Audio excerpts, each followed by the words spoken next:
Hi guys, today we will talk about how can you fix that problem you have on your Instagram app. We will just click here on settings, then we come to settings window here like you say in this is window. We will just go down, we will click here on apps, then we come to apps window and we will just go down here to looking for Instagram app and this is window.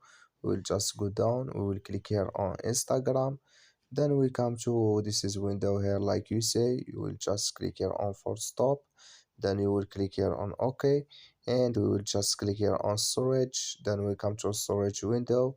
You just click here on clear cache, then you click here on clear data, and you just go to Play Store and update your Instagram app, and it's going to work with you. So that's all now. I wish now you are get it. Thank you for your watching. Don't forget to support us by like and subscribe, and see you in next video about our Instagram settings. So see you.